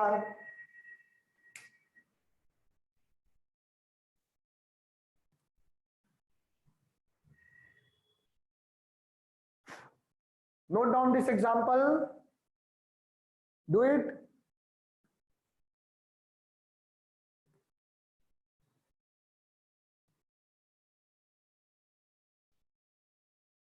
कर लो बेटे, come on, do it.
हो गया बेटा, कंप्लीटेड।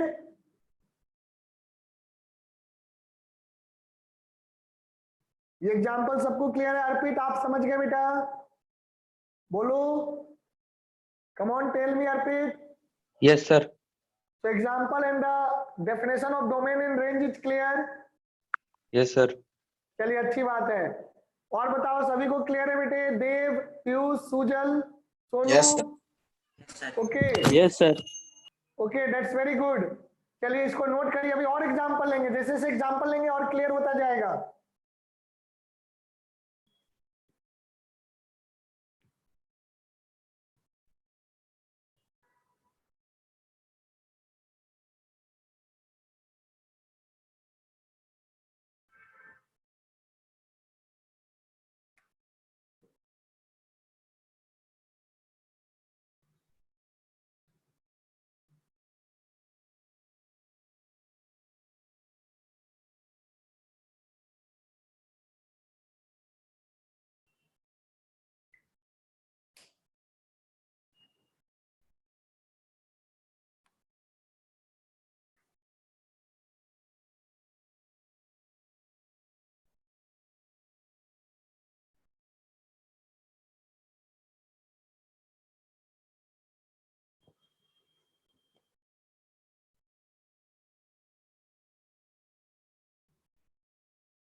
हाँ जी, तो आगे बढ़ते हैं बच्चों। देखो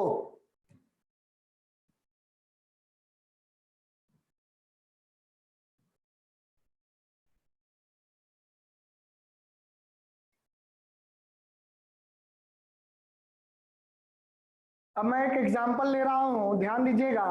आई am taking another example, y equal to 1 by X, a very good example. Okay, y equal to, question देखो, y equal to 1 by X. यहां भी अगर आप x की कोई वैल्यू रखेंगे तो y की सिर्फ यूनिक वैल्यू आएगी, so it is a function, है ना, फंक्शन है, इसमें कोई प्रॉब्लम नहीं है। अब मैं इसको जरा समझता हूं कि डोमेन और रेंज क्या होगा।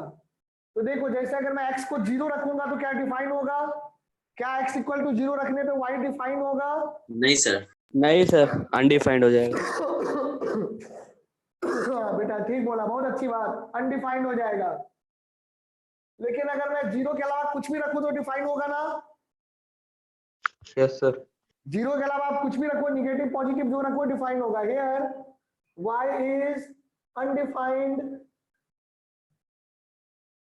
for x इक्वल टू 0, है ना, and is defined for all other real values of x. Here y is undefined for x equal to 0 and is defined for all other real values of x. यानी कि x की बाकी values के लिए defined है. Therefore domain जो हो जाएगा बेटा क्या हो जाएगा, डोमेन जो हो जाएगा that belongs to minus infinity to infinity. लेकिन माइनस इंफिनिटी से इंफिनिटी में जीरो भी आ रहा है, तो जीरो को हटा देंगे. हटाने के लिए क्या करते हैं, माइनस से शो कर देते हैं माइनस जीरो. माइनस जीरो का मतलब क्या है, zero is not included. Zero को रिमूव कर देंगे. इसी बात को आप ऐसे भी लिख सकते हैं, देखना ऐसे लिख सकते हैं, minus infinity to zero union. Union का मतलब है यहां से आगे जोड़ दो, है ना. ना समझ में आए तो परेशान मत होना, सेट में समझोगे इसको. यूनियन का मतलब होता है ये भी लेंगे ये भी लेंगे. तो zero to infinity, zero to infinity. सामने देखो इसको क्या पढ़ते हैं, this symbol is called union. Union, union का मतलब होता है ये भी लेना है ये भी लेना है, दोनों लेना है ना. तो ये सेट में आएगा. तो फिलहाल हम लोग इस पे ज्यादा नहीं बात करेंगे. देखो यहाँ पे दोनों जगह मैंने ओपन दिखाया है ना. ओपन का मतलब है इंफिनिटी तो ऐसे भी नहीं लेते, जीरो को भी नहीं लेना है, जीरो को नहीं लेना है. यहाँ भी ओपन दिखाया है, यानी कि जीरो को नहीं लेना है, जीरो से आगे सबको लेना है. तो सारे नेगेटिव रियल नंबर आ गए, जीरो को नहीं लिया. यहाँ भी जीरो को नहीं लिया, जीरो से बड़ा सब कुछ लिया, यानी कि सारे पॉजिटिव रियल नंबर आ गए. तो सारे निगेटिव आ गए, सारे पॉजिटिव आ गए, जीरो को हटा दिया. तो आपका डोमेन क्या हो गया, डोमेन हो गया माइनस इंफिनिटी से इंफिनिटी में से जीरो को माइनस कर दिया, एक एलिमेंट जीरो को माइनस कर दिया. यानी कि आप ऐसे भी कह सकते हैं माइनस इंफिनिटी से zero union zero to infinity. Clear है ये, बोलो क्लियर है बेटा. Yes sir. हाँ जी, थोड़ा मतलब आवाज जोर से नहीं आई, अच्छे से नहीं आई. देख यस लो, सर. श्योर क्लियर है. एक Yes, बार और sir. समझा दीजिए ना. हाँ जी बिल्कुल समझाऊंगा. देखो बेटा पहले तो आप यहाँ देखो y इक्वल टू 1/x है. इसका मतलब क्या हो गया कि y मीन्स fx, y का मतलब fx होता है. तो fx इक्वल टू 1/x. तो y is a function of x, और कैसा फंक्शन है, 1/x. ठीक है मेरे बेटे. तो अगर मैं x को जीरो रखूंगा, ध्यान से देखो, आप जानते हैं कि division by zero is not allowed.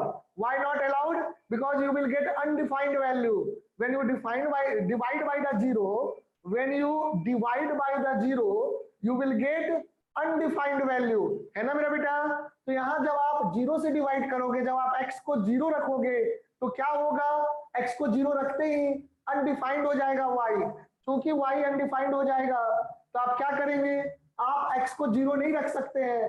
तो यहाँ पे आप देखेंगे कि x कुछ भी रख सकते हो, निगेटिव पॉजिटिव कुछ भी रखोगे तो y डिफाइंड होगा, पर जीरो रखने पे डिफाइन नहीं होगा. इसलिए डोमेन में सब कुछ आएगा, सारा रियल नंबर आएगा पर जीरो नहीं आएगा. यानी कि आप ऐसे लिख सकते हैं चाहे तो, इसी चीज को जो ऊपर लिखा है उसको ऐसे भी लिख सकते हैं. डोमेन को क्या लिख सकते हैं, domain is equal to all real number minus zero. यानी कि आर किसको रिप्रेजेंट कर रहा है, आर रिप्रेजेंट कर रहा है माइनस इंफिनिटी से इंफिनिटी को. तो सारे रियल नंबर में से जीरो को हटा देंगे तो वो डोमेन बन जाएगा. एलिमेंट कर दो, ज्यादा बेटर है. समझ गया सोनू. Yes sir. ओके बेटे. अब रेंज देखो, रेंज देखो क्या है, रेंज देखोगे तो यहाँ क्या हो जाएगा कि रेंज में आप देखेंगे तो क्या होगा, y भी जीरो नहीं होगा, क्योंकि y को जीरो करने के लिए आपको क्या करना होगा, x को इंफिनिटी, पर इंफिनिटी डिफाइंड होता नहीं है ना. तो y क्या है, y भी कुछ भी हो सकता है. देखो देखो मैं अगर x को रख दूं 0.00001, है ना, इतना छोटा रख दूं तो y क्या हो जाएगा, y हो जाएगा 1/0.00001. यानी कि कितना आ जाएगा बेटा, ये आ जाएगा 1 लाख. आ गया ना. और छोटा रख दूंगा मैं x को, है ना, x को आप रख दो 10⁻⁻20, तो y हो जाएगा 1/10⁻⁻⁻⁻⁻⁻⁻⁻⁻⁻⁻⁻⁻⁻⁻⁻⁻⁻⁻⁻⁻⁻⁻⁻⁻⁻⁻⁻⁻⁻⁻⁻⁻⁻⁻⁻⁻⁻⁻⁻⁻⁻⁻⁻⁻⁻⁻⁻⁻⁻⁻⁻⁻⁻⁻⁻ 10 टू दी पावर -20 यानी कि 10 टू दी पावर +20। कितना बड़ा नंबर आ गया। हाँ, अगर मैं यहाँ माइनस लगा दूं तो यहाँ भी माइनस लग जाएगा और फिर यहाँ भी माइनस लग जाएगा, दिख रहा है। यानी कि सारे निगेटिव नंबर आ सकते हैं। अच्छा, अगर मैं x को रख दूं 1 लाख रख दूं तो y क्या आ जाएगा 1/1 लाख यानी कि 0.0001 आ जाएगा। दिख रहा है सभी को? बोलो बेटा, बताइए, कम ऑन टेल मी। तो आप यहां से Yes, क्या कह sir. सकते हैं कि x को अगर मैं बहुत बड़ा रखूंगा, x अगर बहुत बड़ा होगा तो y बहुत छोटा होगा, इनवर्सली प्रोपोर्शनल है ना 1/x। उसी तरह से अगर x बहुत छोटा होगा तो y बहुत बड़ा होगा। और उसी तरह से आप देख सकते हैं कि x और y निगेटिव पॉजिटिव कुछ भी हो सकते हैं। अगर x निगेटिव होगा तो y भी निगेटिव होगा, यानी कि y भी आपका क्या होगा, y can also take all the real values except 0, क्योंकि 0 होने के लिए क्या होना पड़ेगा, इन्फिनिटी होना पड़ेगा, और इन्फिनिटी तो डिफाइंड होता नहीं है। यहाँ पे क्या हो जाएगा, आपका रेंज भी क्या हो जाएगा, range will be also belonging to all real number -0। यानी कि आप क्या कह सकते हैं, आप ये चीज कह सकते हैं -इन्फिनिटी से 0 यूनियन 0 टू इन्फिनिटी। तो range will be also this. Okay, तो आज बेटा यहीं तक रखते हैं। इससे आगे मैं अगले क्लास में फंक्शन का सेकंड पार्ट पढ़ाऊंगा, तो वहां पर मैं आपको फंक्शन से रिलेटेड कुछ और कॉन्सेप्ट बताऊंगा, ग्राफ से थ्रू समझाऊंगा, है ना बेटा। तो बड़ा ही मजेदार क्लास होने वाला है अगला।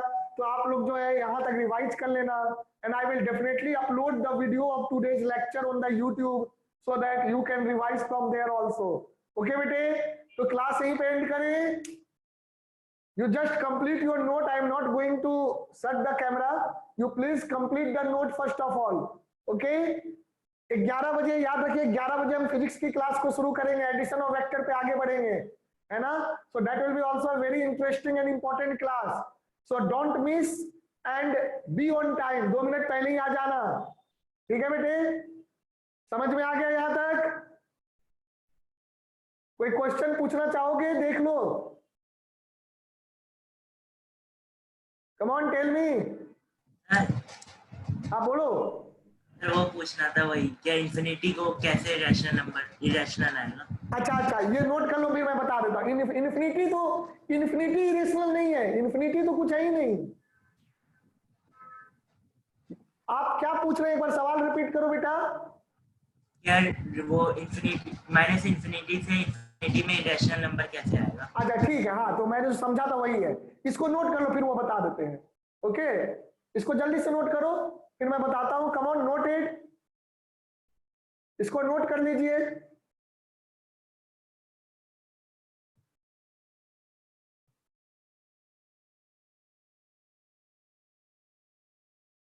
नोट कर लिया?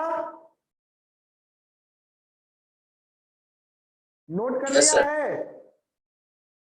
Is this completed? Yes, sir. Okay, Yes, so sir. I'm going to rub this now. I will take this example again in the next class. Okay? तो मैं और इसको बताऊंगा। दोनों एग्जाम्पल जो आज हमने पढ़ा है उसको हम लोग देखेंगे, ग्राफिकली भी देखेंगे। y और x का ग्राफ बनाएंगे और 2-3 और एग्जाम्पल देखेंगे। मॉड हमने पहले पढ़ाया था, मॉड को फिर से पढ़ेंगे, है ना। इंटरवल के बारे में पढ़ेंगे, इनइक्वलिटी को पढ़ेंगे, ये सारी चीजें हम लोग रिपीट करेंगे। ट्राइगोनोमेट्री में मैंने जो थोड़ा बहुत पढ़ाया था उसको फिर से थोड़ा देखेंगे, है ना। ज्यादा नहीं, ट्राइगोनोमेट्री बहुत थोड़ा सा देखेंगे, sine theta, cos theta, tan theta, बस यही सब देखेंगे। चलो देखो, एक सुजल ने क्वेश्चन पूछा है कि इरेशनल को कैसे। पहली बात आप ये जानिए कि नंबर सिस्टम में होता क्या है। ओके, फिर आपको क्लियर होगा। Got it? नंबर सिस्टम में जो मेन नंबर होता है उसको हम कहते हैं कॉम्प्लेक्स नंबर। पहली बार आप नाम सुने हैं, है ना। इस पे एक चैप्टर है आपका 11th क्लास में, तो वहां आप और जानेंगे इसके बारे में। कॉम्प्लेक्स नंबर 2 तरह के हो जाते हैं, है ना। ये हो जाता है रियल नंबर और इमेजिनरी नंबर। निगेटिव का रूट लेंगे तो इमेजिनरी आता है ना, स्क्वायर रूट लेने पे, तो वही हो गया। अब देखो रियल नंबर में दो तरह का होता है। रियल नंबर क्या होते हैं? Real number means R, so R belongs to, मैं क्या लिख रहा हूं, माइनस इन्फिनिटी से इन्फिनिटी लिख रहा हूं, यानी कि सारे रियल नंबर माइनस इन्फिनिटी से इन्फिनिटी के बीच में होते हैं। तो रियल नंबर क्या होता है? ये होता है आपका rational number and irrational number. ठीक है, ध्यान देना। तो बेटा साफ मतलब है कि अगर रियल नंबर रेशनल और इरेशनल होता है, और रियल नंबर कहां से कहां होता है? माइनस इन्फिनिटी से इन्फिनिटी, यानी कि रेशनल और इरेशनल दोनों आएंगे माइनस इन्फिनिटी से इन्फिनिटी, है ना। पहले ये बात दिमाग में बैठाओ कि रेशनल और इरेशनल ये दोनों माइनस इन्फिनिटी से इन्फिनिटी के बीच में आएंगे। अब आपका जो क्वेश्चन है कैसे आएंगे, तो मैं वो समझाने जा रहा हूं, ध्यान से देखना। Okay, everyone focus here. कैसे आएंगे इस सवाल का मैं 2 मिनट में जवाब देता हूं।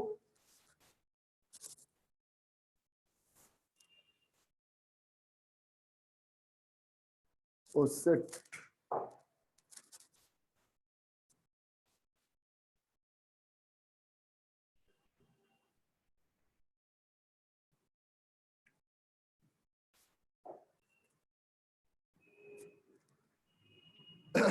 देखना बेटा, पहले मैं नंबर लाइन बना रहा हूं। ये रहा नंबर लाइन, ये रहा ना number line. Infinity minus infinity से इन्फिनिटी, ये रख लो, जीरो रख लो, जीरो रख लो। तो मान लो ये 1 हो गया, ये 2 हो गया, ये 3 हो गया, ये 4 हो गया। कितना दिखाएंगे? चलो आगे आप, मैं नहीं दिखाऊंगा, है ना, इतना ही दिखाते हैं। उसी तरह से मैं पीछे भी दिखा रहा हूं, -1, -2, -3, -4, है ना, और पीछे जाता रहेगा लंबा सा, है ना। लाइन तो जितना बड़ा भी बना दो, ठीक है। ये दिख रहा है -1, -2, -3, -4, तो ये तो इंटीजर हो गए। इंटीजर्स आर सब सेलेक्टिव पॉइंट्स। ये सब पॉइंट जो हो गए नंबर लाइन पे, वो क्या हो गए? देखना सुजल, सभी कोई ध्यान दो, ये सारे पॉइंट क्या हो गए? इंटीजर हो गए। ये बात क्लियर है? बोलो बेटा। Yes sir. इंटीजर हो गए। अब इनके बीच में, इंटीजर के अलावा बीच में ये सब भी तो रियल नंबर है। हर एक पॉइंट, ये पॉइंट, ये सारे पॉइंट। एक बात याद रखना नोट में, between any two real number there are infinite number of real numbers. Between any to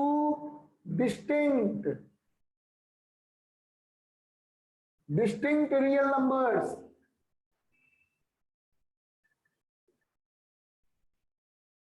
there are infinite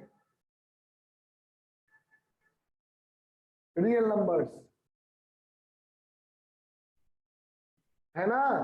किसी भी दो पॉइंट के बीच में हम इनफाइनाइट नंबर ऑफ पॉइंट ले सकते हैं, है ना। आप पेन से नहीं बना पाएंगे, कॉन्सेप्चुअली ऐसा होता है ना। तो वो चीज है। तो यहां देखो, अब अगर मान लो आपको √2 है, √2 क्या है? इरेशनल है ना। तो √2 को कैसे रिप्रेजेंट करते थे आप? √2 को करने के लिए क्या करते थे? 1 ऐसे ले लेते थे और 1 परपेंडिकुलर ले लेते थे। याद करो बेटा, याद करो कैसे आप ज्योमेट्री में बनाते थे। √2 को रिप्रेजेंट करना है तो 1 इधर लेते थे और 1 इधर लेते थे। याद आ रहा है? According to Pythagoras theorem. हाँ जी। फिर क्या करते थे? ये 1 हो गया, ये 1 हो गया 90 डिग्री पे, फिर इसको ज्वाइन कर देते थे, तो ये 1 है, ये 1 है, तो क्या हो जाएगा? ये है ना, ये जो है ओपी पॉइंट जो हो जाएगा, ओपी जो हो जाएगा वो हो जाएगा 1 का स्क्वायर का रूट, यानी कि √2 हो जाएगा बेटा। √2। अब आपको इस √2 को नंबर लाइन पे रिप्रेजेंट करना है, तो नंबर लाइन पे रिप्रेजेंट करना है तो क्या करते थे? ऐसे आप मान लेते थे, यहाँ पे आप कंपास रखते थे और यहां से लेकर के यूं घुमा देते थे। याद करो, ये देखो, ऐसे लेकर के इसको यूं घुमा देते थे। याद आ रहा है? हाँ सर। ऐसे घुमा देते थे।